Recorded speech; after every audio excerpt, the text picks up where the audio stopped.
a little bit of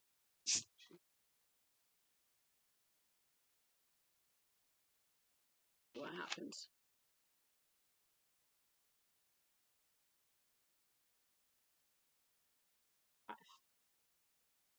Somewhere above him came a monotonous. He looked down the street, a weathered roof of a bar. Buds. It was a leprechaun, a gold under one, and a grin. The weather vane sound. Turn to your left, Dumbo. Sounding not impatient. Know which way is your left? Don't you teach? They teach Hayfoot and Strawfoot to you in New York. Peter turned left. He and Mary were still walking, still holding hands. They came to a set of stone steps.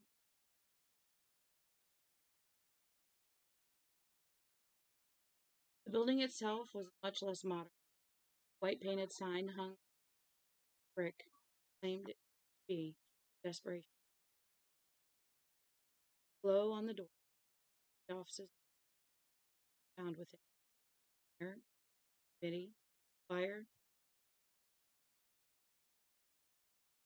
Department of Mine Assay. Bottom printed. HA. Cop stopped at the front of the steps, at the foot of the steps, looked at the Jacksons. Although it was brutally hot out here, probably he did not appear to be sweating at all. Him, monotonous, came the reek. You're Peter, he said. Wet his lips. Cop shifted. So where's Paul? Asked. Looked at them pleasantly. Leprechauns of the bar behind them. What? How can you sing or leave it playing without Paul? Cop asked. Open the right-hand door. Machine cooled air puffed out. Peter felt it on his face. Time to register. And Mary screamed. Her eyes had adjusted to the gloom inside the building. And he saw it a moment later. A girl, about 6, at the foot of the stairs. Half propped against the last. One hand had thrown back over her head. It lay palm up. Her straw-colored hair tied in a couple of tails. Her eyes were wide open. Her head was no question. Peter Dolly at the foot of the or happy one. But that was clearly out of date, and there was no question in his mind about that. Gosh, the cop said. Forget all about her.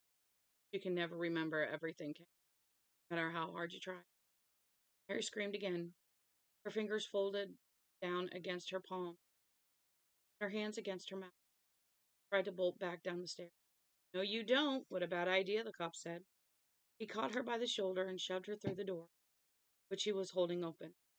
He reeled across the small, revolving her arms in a frantic effort to keep her balance, not wanting to fall on top of the dead child, the jeans, or the Motocop 20 in the Motocop 2020 shirt. Peter started in toward his wife, and the cop caught him with both hands. Now using his butt to keep the right-hand door open, arm around Peter's shoulders. His face looked open and friendly. Most of all, best of all, it looked sane. As if his good angels had won out, at least for now. Peter felt an instant's hope, and at first not associate the thing pressing in his stomach with the cop's monster.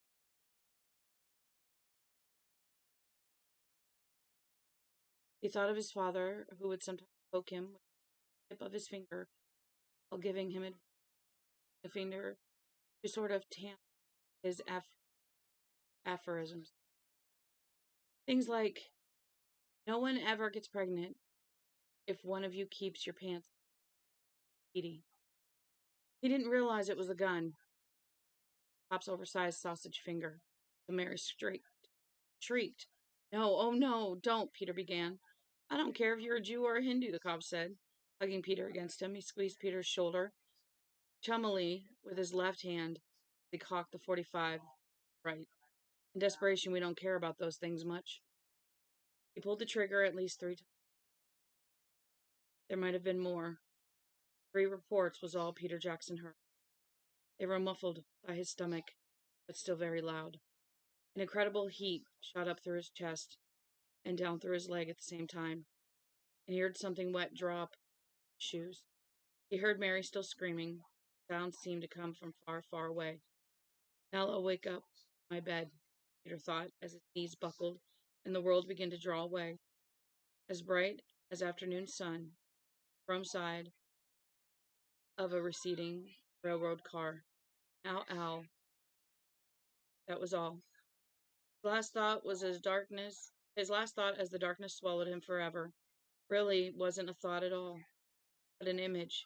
The bear on the dashboard next to the cop's compass. Head jiggling, painted eyes staring. The eyes turned into holes. Dark rushed out of them, and then he was gone. So that was chapter 1 and parts of chapter 1, so we were on part 5. Now we're on chapter 2. Peter Jackson. 1. Ralph Carver was somewhere deep in the black, didn't want to come up. He sensed physical pain waiting. A really spectacular one, if he could feel his head aching even in his sleep. But not just that, something else. With warning, something to do with Interstate. He had gotten drunk, he supposed, pulled a real horror show. Ellie was undoubtedly pissed at him, but even that didn't account for how horrible he felt. Screaming, someone was screaming. Ralph tried to burrow even deeper into the black, but now Anne seized his shoulder and began shaking him. Every shake sent a monstrous bolt of pain to his poor hangover head. Ralph, wake up! You have to wake up! Ellie shaking him. Was he late for work? How could he be late for work? They were on vacation. And shockingly loud, penetrating the blackness, the beam of a powerful light, gunshots, 3 of them, then a pause. 4th. His eyes flew open and he bolted into a sitting position, no idea of for a moment where he was or what was happening, only knowing that his head hurt horribly and felt the size of a float in the Macy's Thanksgiving Day. Something sticky that felt like jam and maple syrup all down the side of his face. Ellie looking at him, one eye wide and frantic, the other nearly lost in a puffy compilation of flesh. Screaming somewhere, a woman from below them, maybe.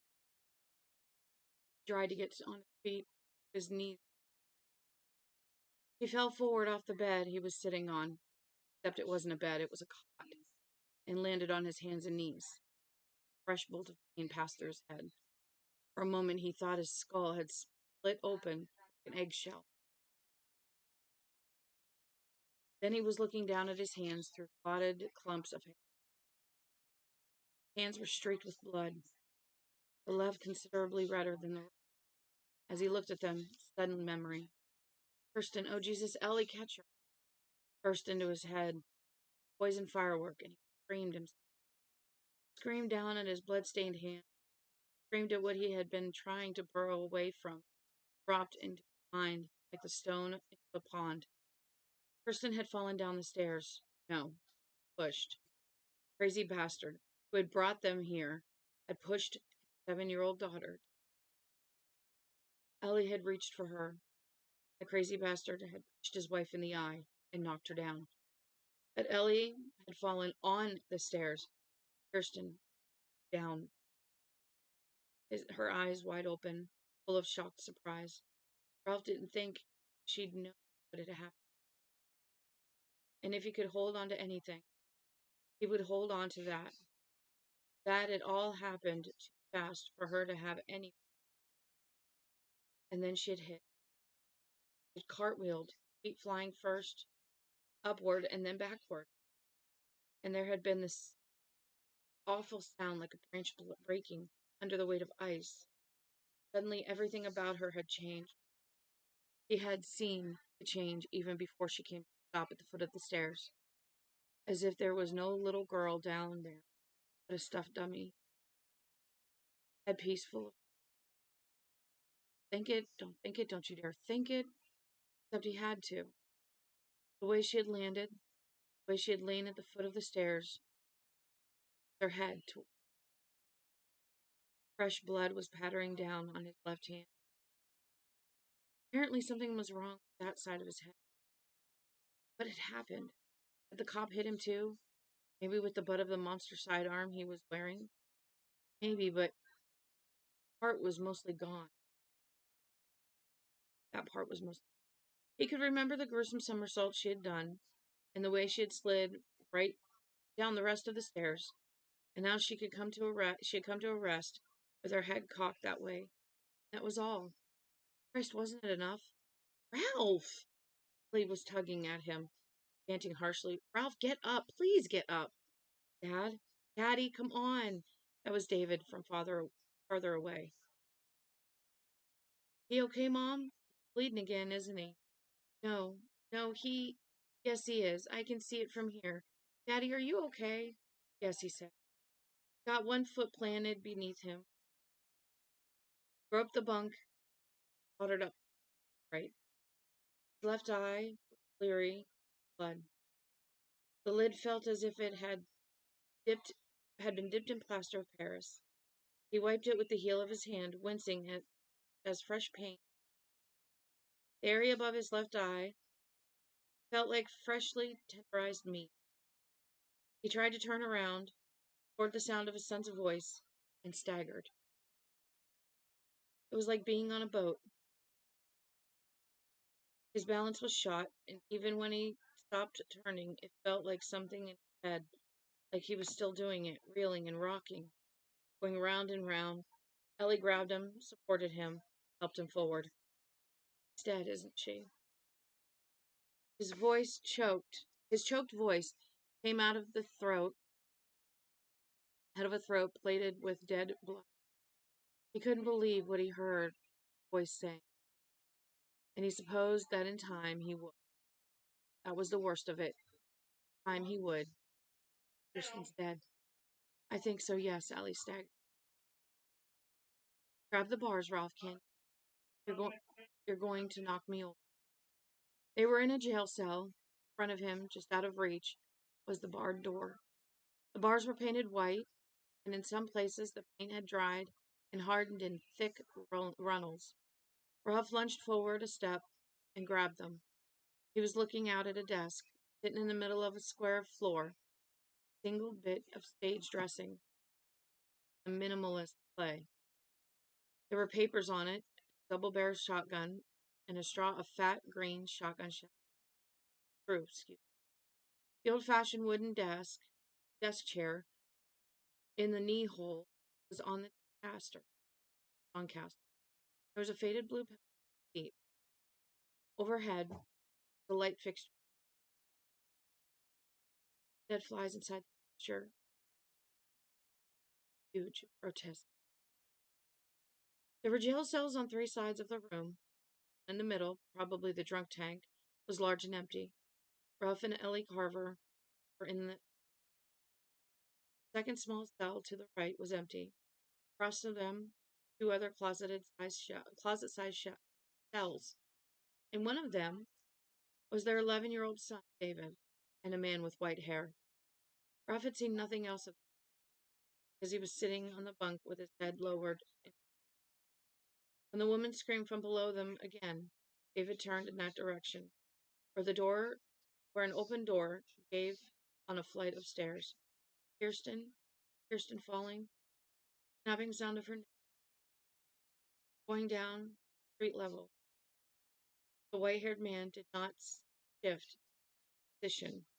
slightest. Ellie came to a stand beside him, slipped an arm around his waist.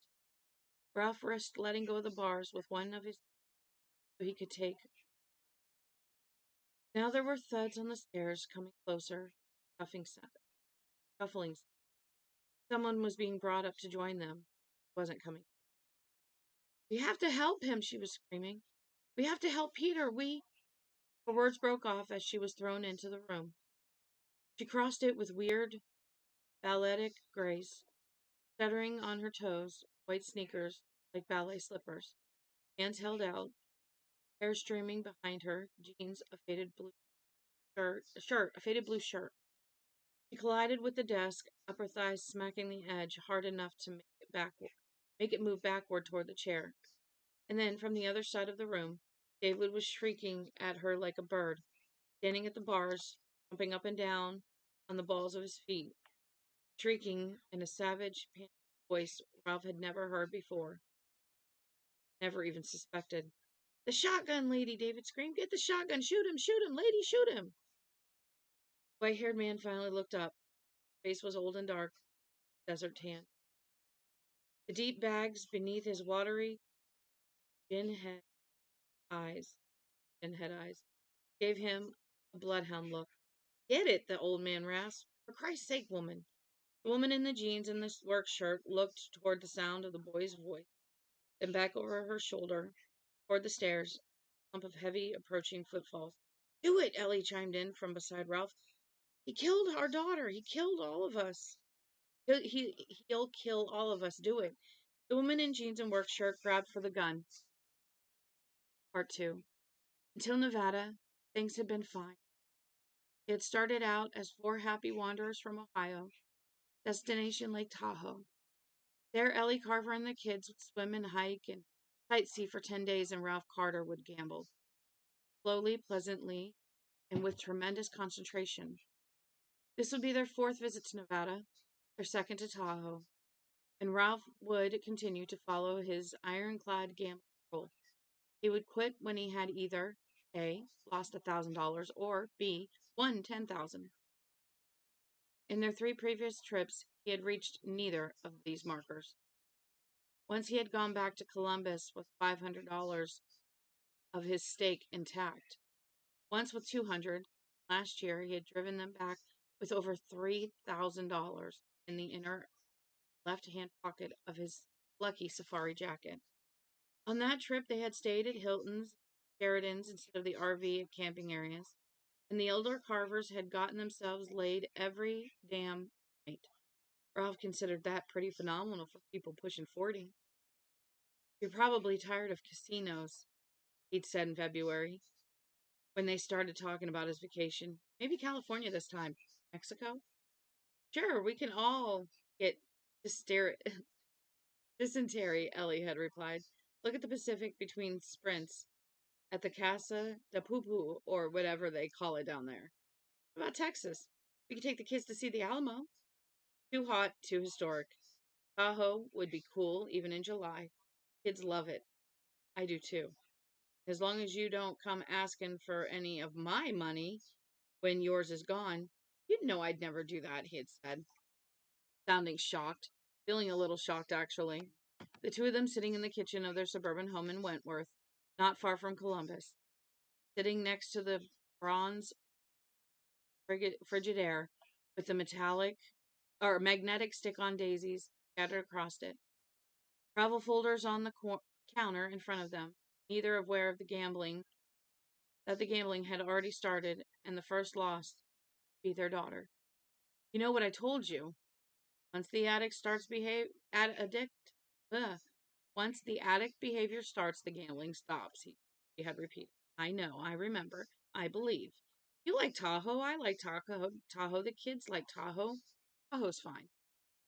So he had made the reservations, and today, if it still was today, they had been on US 50, the so-called longest highway in America, headed west across Nevada toward the High Sierra. Kirsten had been playing with Melissa Sweetheart, her favorite doll. Ellie had been napping, and David had been sitting beside Ralph, looking out the window with his chin propped on his hand. Earlier, he had been reading the Bible with his pal, the Rev. Had, that his pal, good Lord. Earlier, he had been reading the Bible his new pal, the Rev, had given him. Ralph hoped God that Martin wasn't queer. The man was married, which was good, but still, you could never damn tell. But now, he'd marked his place and tucked the Bible away in his console storage bin.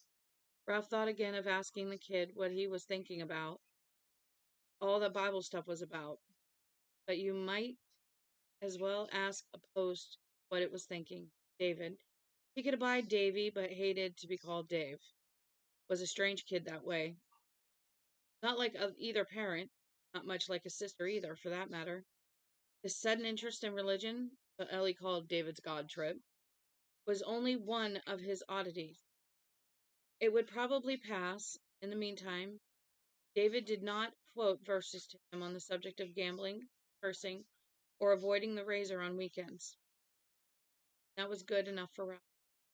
He loved the kid after all, and love stretched to cover a multitude of oddities. He had an idea that one of the things love he had an idea that was one of the things love was for. Ralph had been opening his mouth to ask David if he wanted to play 20 questions. There had been nothing much to look at since leaving Eli that morning, and he was bored out of his mind when he felt the Wayfarer's steering suddenly go mushy in his hands and heard the highway drone of the tires suddenly become a flapping sound. Dad? David asked. He sounded concerned, but not panicked. That was good. Everything okay? Hold on, he had said, and began pumping the brakes. This could be a little rough. Now standing at the bars, watching the dazed woman, who might be their only hope for surviving this nightmare, he thought I really had no idea of what rough was. It hurt his head to scream, but he screamed anyway, unaware of how much he sounded like his own son. Shoot him, lady, shoot him! Part 3. Mary Jackson recalled what caused her to reach for the shotgun, even though she had never really held a gun, rifle or pistol, in her entire life, was the memory of the big cop mixing the words, I'm going to kill you, into the Miranda warning. And he meant it. God, yes. He swung around with the gun. The big blonde cop was standing in the doorway looking at her with the bright gray, empty eyes. Shoot him, lady, shoot him, a man screamed. He was in the cell to Mary's right, standing next to the woman with the eyes so black the bruise had sent tendrils down her cheek, like ink injected beneath the skin. The man looked even worse. The left side of his face appeared to be covered with caked, half-dried blood. The cop ran at her, his boots rattling on the hardwood floor. Mary stepped back away from him and toward the big empty cell at the rear of the room, pulling back both of the shotgun's hammers, the side of her thumb, as she retreated. Then she raised it to her shoulder. She had no intention of warning him. He had just killed her husband in cold blood. She had no intention. Part 4. Ralph had pumped the brakes, held the wheel with his elbow locked, letting it work back and forth a little in his hands, but not too much. He could feel the RV trying to yaw. Secret to handling a high-speed blowout in an RV, he had been told, was to let it yaw. A little, anyway. Although, bad news, folks, it didn't feel like just one blowout. He glanced up in the rear view at Kirsten, who had stopped playing with Melissa's sweetheart and was now holding the doll against her chest. Kirsten knew something was going on, just not what. Kirsten, sit down, he said. Belt in. Except by then it was over. He rustled the Wayfarer off the road, killed the engine, wiped sweat from his forehead, the back of his hand. All in all, he didn't think he'd done badly. He'd even toppled the vase of desert flowers standing on the table in back. Hadn't even.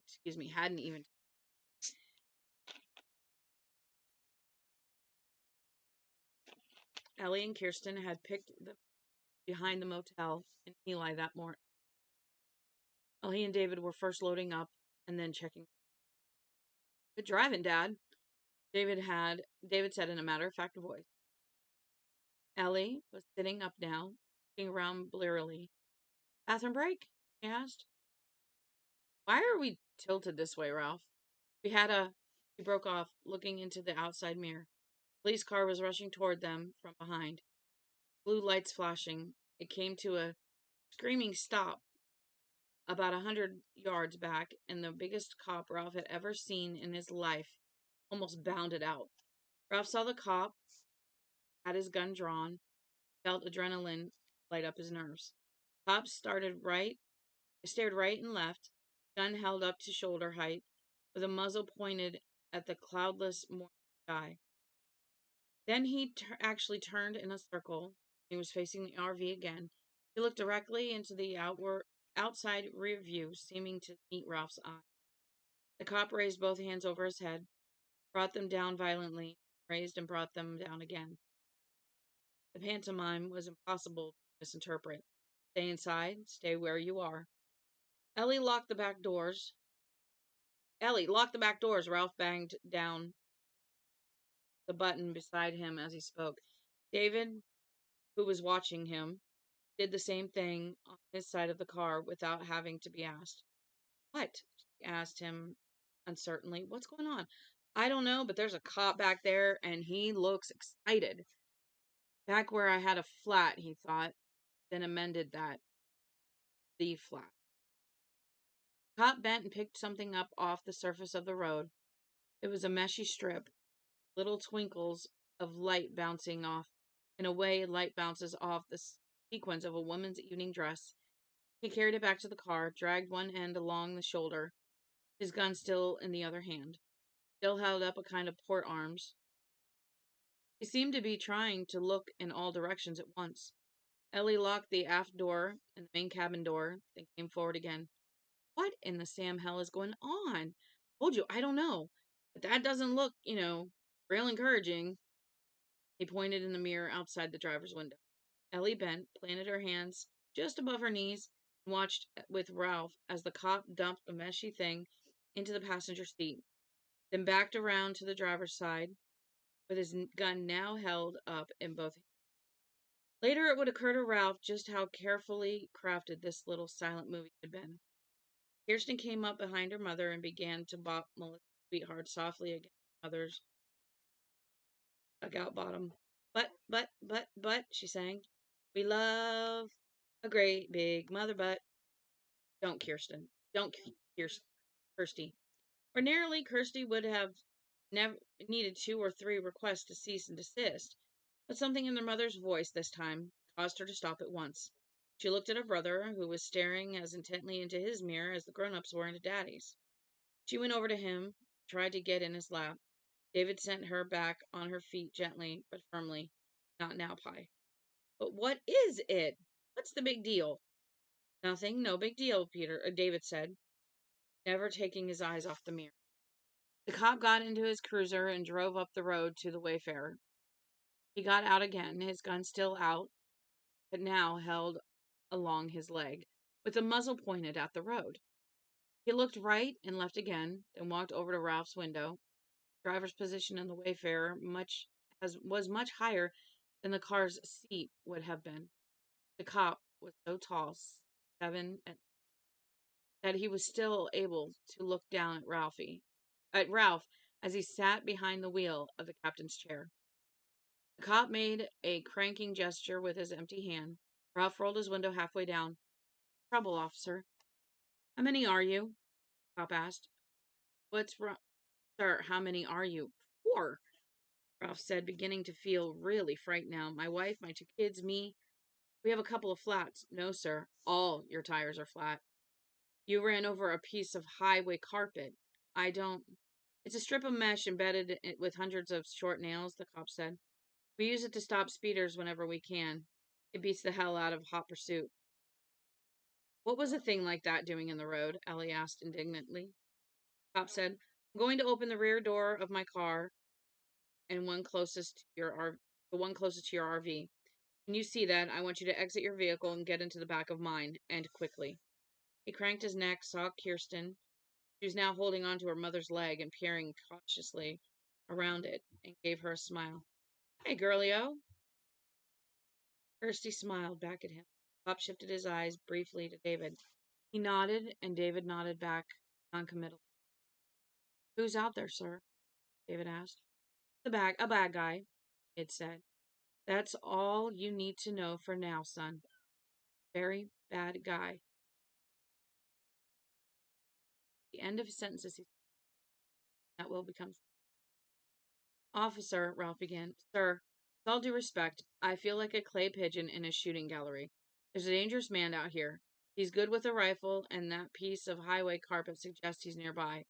Further discussion of the situation must wait until our position has been improved. You understand? Doc, was that the bad guy's name? Yes, but you first, sir. Carry your little girl, the boy next, your wife last. You'll have to cram, but you can all fit in the car. Ralph unbelted and stood up. Where are we going? Desperation, mining town, 8 miles or so from here. Ralph nodded, rolled up his window, picked up Kirsten. She looked at him with troubled eyes that were not far from tears. Daddy, is it Mr. Big Boogeyman? He asked. Mr. Big Boogeyman was a monster she had brought home from school one day. Ralph didn't know which of the kids had described this shadowy closet dweller to his gentle 7-year-old daughter, but he thought if he could have found him, he simply assumed it was a boy. It seemed to him that the care and feeding of the monsters in the schoolyards of America always fell. He would have carefully strangled the bugger. It had taken 2 months to get Christy more or less soothed down about Mr. Big Boogeyman. Now this. No, not Mr. Big Boogeyman, Ralph said. Probably just a postal worker having a bad day. Daddy, you work for the post office, she said as he carried her back toward the door in the middle of the way Bear's cabin. Yup, he said, aware that Ellie had put David in front of her and was walking hands on his shoulders. Sort of a joke, see? Like a knock-knock without the knocking? Yup, he began. Here, he said again. He looked out the window of the RV's cabin door and saw the cop had opened the back door of the police cruiser. He also saw that when he opened the Wayfarer's door, it would overlap the car's door wall. That was good. Sure, unless the desert rat this guy's looking for is in the back of us. Christ almighty, why couldn't we have gone to Dad? David, intellect his intellect but slightly peculiar son, who had started going to church last fall after the thing that had happened with his friend Brian. Not Sunday school, not Thursday night youth group, just church. Sunday afternoons at the parsonage, talking with his new friend, the Rev, who, by the way, was going to die slowly if he had been sharing anything with David but his thoughts. According to Dave, it was all talk, and after the thing with Brian, Ralph supposed the kid needed someone to talk. He only wished David felt had felt able to bring his questions to his mother and father instead of to some holy Joe outsider who was married but still might. Dad, is it all right? Yes, fine. He didn't know if it was or not, didn't really know what they were dealing with here, but that was what you say to your kids, wasn't it? Yes, fine, all right. He thought that if he were on a plane with David and the engine quit, he'd put his arm around the boy and tell him everything was fine all the way down. He opened the door and it banged against the inside of the cruiser's door. Quick, come on, let's see some hustle, Pop said, looking around. Ralph went down the steps with Kirsty sitting in the crook of his arm, and as he stepped down, she dropped her doll. Melissa, she cried, I dropped Melissa, sweetheart, get her, Daddy. No, get in the car, the cop shouted. I'll get the doll. Ralph slid in, putting his hand on the top of Kirsty's head and helping her duck. David followed him, then Ellie. The back seat of the car was filled with papers. The front seat had been warped into a bell shape by the oversized cop's weight. The moment Ellie pulled her right leg in, the cop slammed the door shut and went racing around the back of the cruiser. Lissa! Kirsty cried in tones of real agony. We forgot Lissa! He forgot Lissa! Ellie reached for the door handle, meaning to lean out and get Melissa's sweetheart. Surely no psycho with a rifle could pick her off time it would take to grab up the little girl's doll, then looked back at Ralph. Where's the handles? He asked. The driver's side door of the cruiser opened and the cop dropped into it like a bomb. Seat crunched back against Ralphie's knees, and he was glad that Kirsten's legs were hanging but between his. Not that Kirsty was still. She wiggled and twisted in his lap, hands out, held out to her mother. My doll, Mommy, my doll, Melissa, Officer Ellie began. No time, the cop said. Can't talk. He U-turned across the road and headed east in a spew of dust. The rear of the car fishtailed briefly as it steadied again. It occurred to Ralph how fast this had happened. Not 10 minutes ago, they had been in their RV headed down the road. He'd been able to ask. He'd been about to ask David to play 20 questions, not because he really wanted to, but because he'd been bored. He sure wasn't bored now. Melissa's sweetheart, Kirsty screamed and then began to weep. Take it easy, Pie, David said. It was his pet name for her, for his baby sister. Like so many other things about David, neither of his parents knew what it meant or where it had come from. Ellie thought it was a short for Sweetie Pie.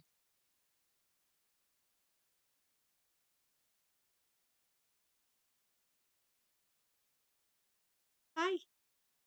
But when she had asked him one night, David had just shrugged and grinned his appealing, slanted little grin. Nah, she's just a pie, he said. Just a pie, that's all.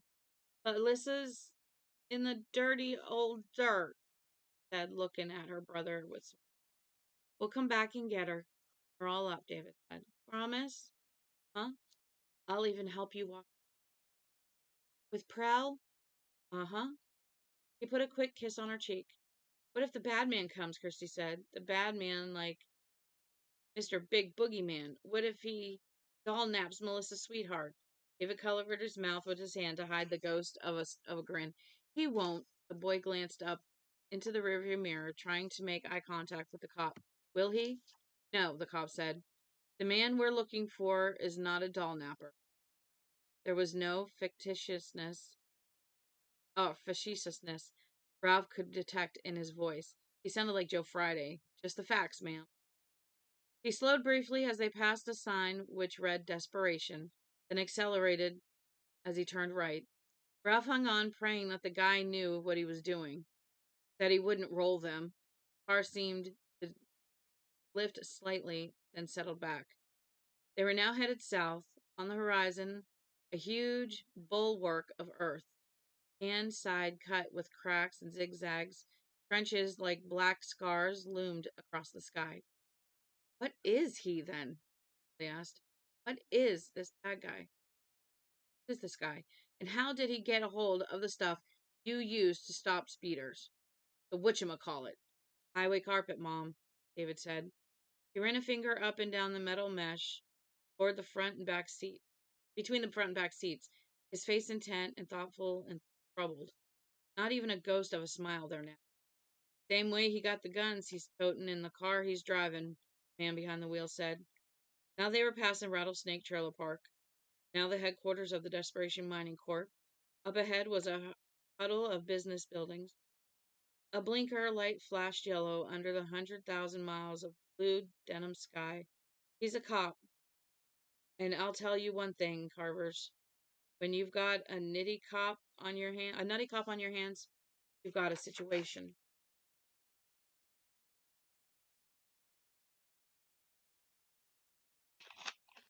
So I call you.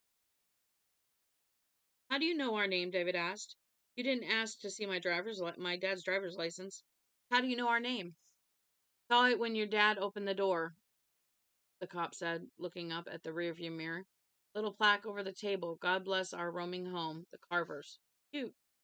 Something about this bothered Ralph, but for now he paid no attention. His fright had grown into a sense of foreboding so strong and yet so diffuse that he felt a little as if he'd eaten something laced with poison. He thought that if he held his hand up, it would be steady. But that didn't change the fact that he had become more scared, not less. The cop had sped them away from there disabled roaming home with such spooky ease. It apparently wasn't the kind of fear that made your hands shake. It's a dry fright, thought with a tiny but not characteristic, but it was real enough for all that. A cop, Ralph mused, thinking of a movie he'd rented from the video store down the street one Saturday night, not long ago. Maniac Cop. It had been called. The line of ad copy above the title had read, "You have the right to remain silent permanently." Funny how stupid stuff like that kind of sticks with you, except it didn't seem very funny right now. A cop. Right. Their cop replied. He sounded as if he might be smiling. Really? Ralph asked himself. And just how does a smile?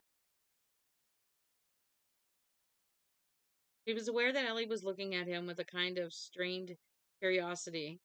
This didn't seem like a good time to return her glance. He didn't know what they might read in each other's eyes and wasn't sure he wanted to find out. Pop had been smiling though. He was somehow sure of that. Why would he be?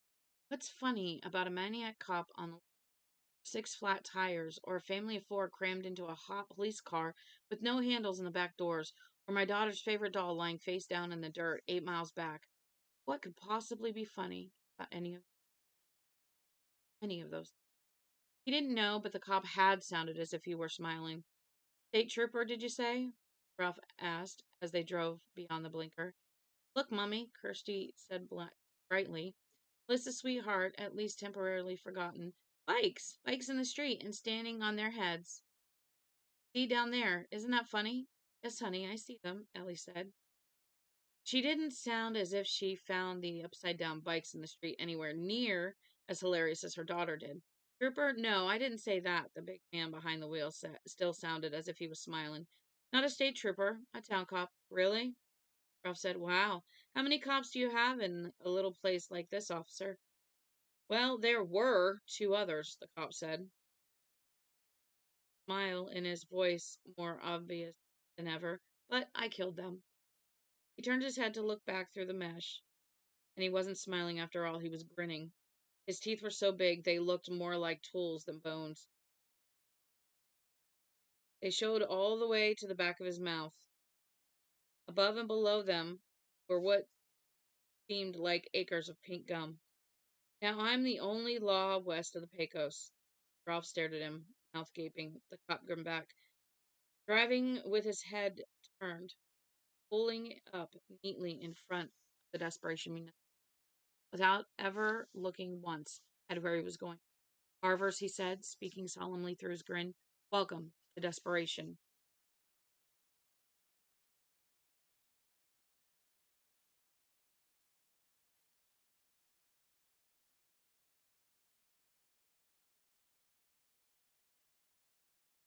Hi, how are you? We are on part 5, which then leads, I'm pretty sure, into chapter 3.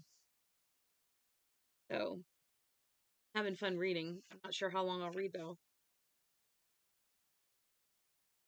Part 5. An hour later, the cop ran at the woman in the jeans and the work shirt, his cowboy boots rattling on the hardwood floor, his hands outstretched, and his grin was gone, and Ralph felt savage triumph leap up in his throat, like something ugly on a spring. The cop was coming hard, but the woman in the jeans had managed, probably due more to luck than any conscious decision on her part, to keep the desk between them, and that was going to make the difference. Ralph saw her pull back the hammer of the shotgun which had been lying on the desk, saw her raise it to her shoulder as her back struck the bars of the room's largest cell, saw her curl her finger around the double triggers. The cop was going like hell, but it wasn't going to do him any good. Shoot him, Lady Ralph thought, not to save us, but because he killed my daughter. Blow his motherfucking head off. The instant before Mary pulled the triggers, the cop fell on his knees on the other side of the desk, his head huh,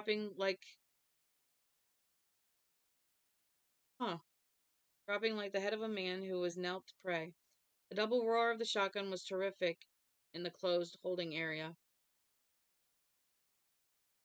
Flame flickered out of the barrels. Ralph heard his wife scream in triumph.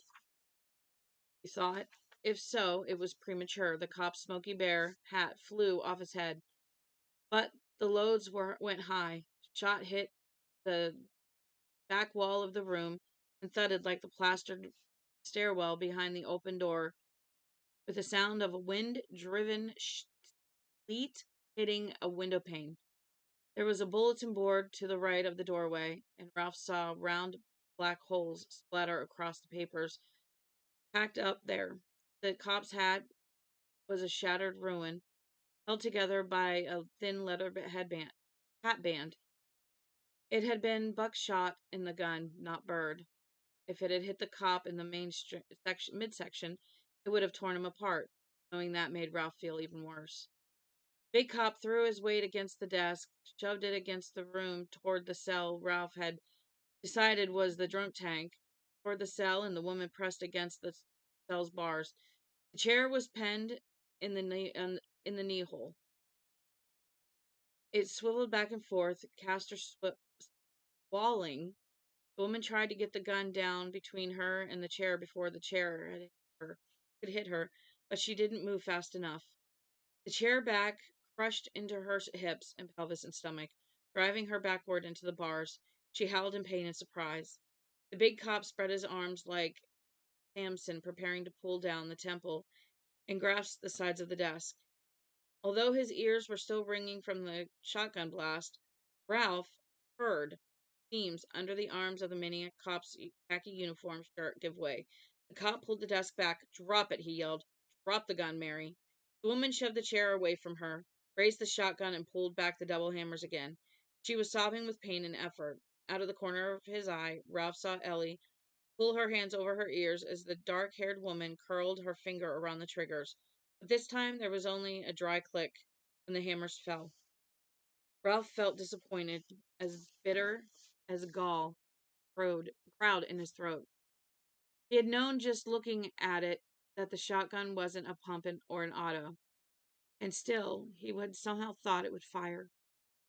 Had absolutely expected it to fire, as if God himself would reload the chambers and perform a Winchester miracle. The cop shoved the desk forward a second time. If not for the chair, Ralph saw, she would have been safe in the knee hole, but the chair was there. It was there, and it slammed into her midsection again, doubling her forward and drawing a harsh, wretched sound from her. "Drop it, Mary. Drop it," the cop yelled. But she wouldn't. As the cop pulled the desk back again, why doesn't he just charge her, Ralph thought? Doesn't he know the damn gun is empty? Shells spilled off the top and rolled everywhere. She reversed it so that she could grip the twin barrels. Then she leaned forward and brought the stock down over the top of the desk like a club. The cop tried to drop his right shoulder, but the burled walnut stock of the gun caught him on the collarbone just the same. He grunted. Ralph had no idea if it was a grunt of surprise pain or simple exasperation, but the sound drew a scream of approval from across the room, where David was still standing with his hands wrapped around the bars of the cell he was in. His face was pale and sweaty, his eyes blazing. The old man with the white hair had joined him. The cop pulled the desk back once more. To blow his shoulder did not noticeably impair his ability to do that, and slammed it forward again, hitting the woman with the chair, driving her into the bars. He uttered another harsh cry. "Put it down," the cop yelled. It was a funny kind of yell, and for the moment Ralph found himself hoping that the bastard was hurt after all. Then he realized the cop was laughing. "Put it down, or I'll beat you to a pulp. I really will." The dark-haired woman, Mary, raised the gun again, but this time with no conviction. One side of her shirt had pulled out of her jeans, and Ralph could see bright red marks on the white skin of her waist and belly. He knew that, were she to take the shirt off, he would see the chairback's silhouette tattooed all the way up to the cups of her bra. She held the gun in the air for a moment, and the inlet stock wavering, then threw it aside. It clattered across to the cell where David and the white-haired man were. David looked down at it. "Don't touch it, son," the white-haired man said. "It's empty. Just leave it alone." The cop glanced at David, And the white-haired man, smiling brilliantly, he looked at the woman with her back to the drunk tank bars. He pulled the desk away from her, went around, and kicked at the chair. Its voyage across the hardwood was squeaky casters and thumped to the stop against the empty cell next to Ralph and Ellie. The cop put an arm around the dark-haired woman's shoulders. He looked at her almost tenderly. He responded with the blackest glance Ralph had ever seen in his life. Can you walk? The cop asked her. Is anything broken? What difference does it make? She spat at him. Kill me if you're going to. Get it over with. Kill you. Kill you? He looked stunned, the expression of a man who had never killed anything bigger than a wasp in his whole life. I'm not going to kill you, Mare. He hugged her to him briefly, then looked around at Ellie, Ralph and Ellie, David, and the white-haired man. Gosh, no, he said. Not when things are just getting interesting. Chapter 3. So far, we have people that are dead, and the rest trying to figure out how they're going to get out of all that. Kind of interesting, though. But we are going to stop there. I'm noticing my voice is going a little funny, so I need to, unfortunately, give my voice a rest, which really sucks. I'm really hoping that in the next few days it'll be better. We're going to start chapter 3 tomorrow. The doc said that it's, going around. I should be getting better here shortly. I've had it a week now. She said that it should only be another week and I should be fully recovered then. That'll be good. Oh, I drink warm tea. I actually had herbal tea last week. I might make some of that. My son had made me chamomile and put honey and Splenda in it, and it was really, really good. I don't like chamomile by itself. There's just something about it. But adding honey to it actually helped. So I might try that. Apparently, one of my besties said that honey in tea is really good. So we're going to try that. I will probably put the soda away, keep the water out, and go make me some tea and then watch some YouTube. I watch a lot of true crime. I watch a lot of paranormal. Been watching near-death experiences. The panic attack I had on Mondays really affected me, so I'm taking it slow with the true crime. But yeah, Scary Interesting, Bailey Sarian's one of my favorites. Mr. Ballin. I listen to a lot of stuff. I could spend all day just listening to stuff and never get through all my stuff. Like hours and hours. Nick? What you doing?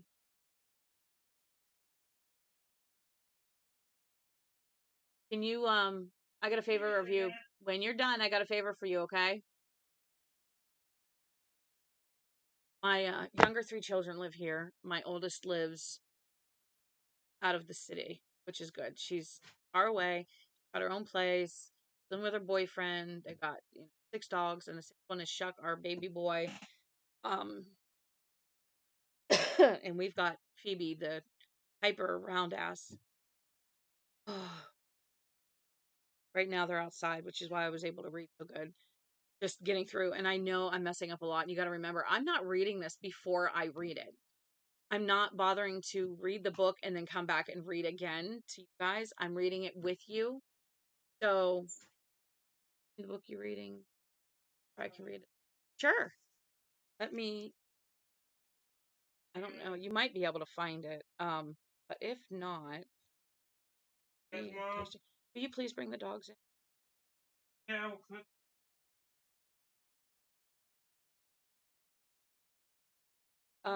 and like I said, they say once you read one,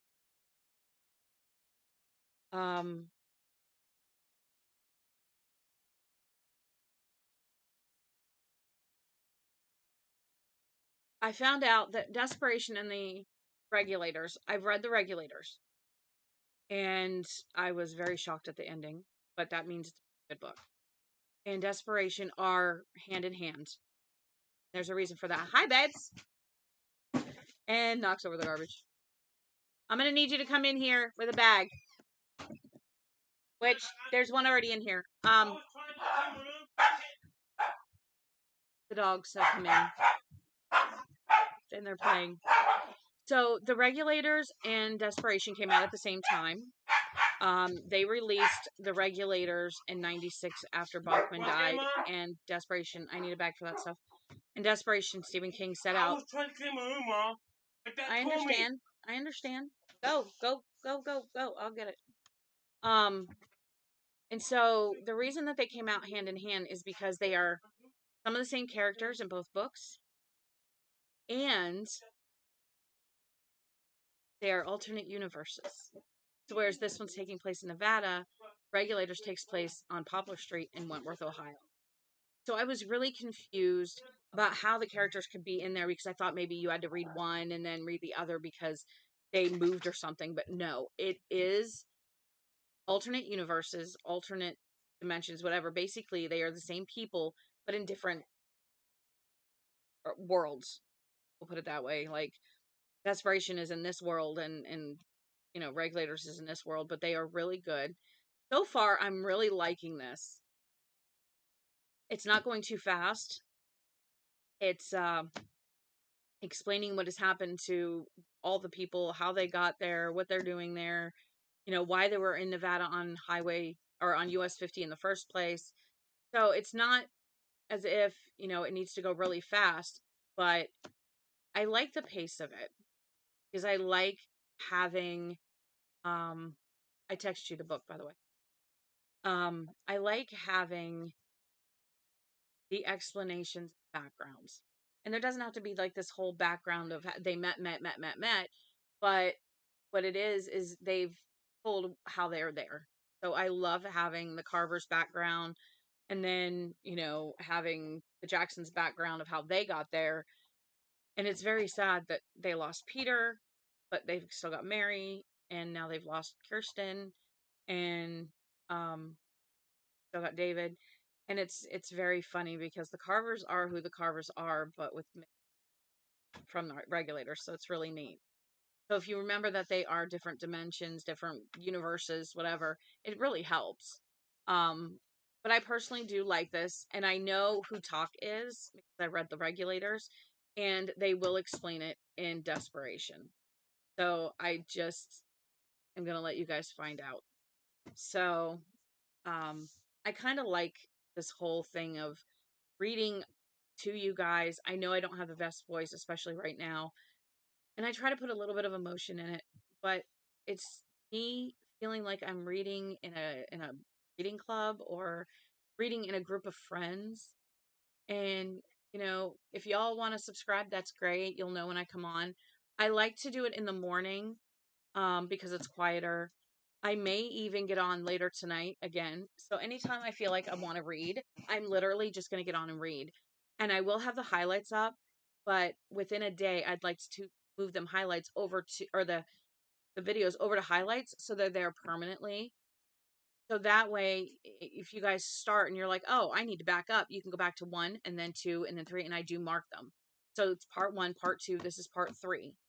And so, that's how we'll continue, is to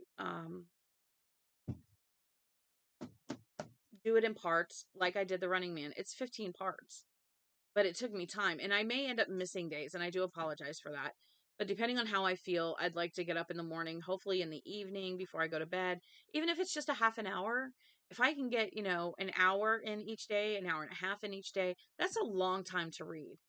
And it gets us through, a little bit of the chapter, the whole chapter.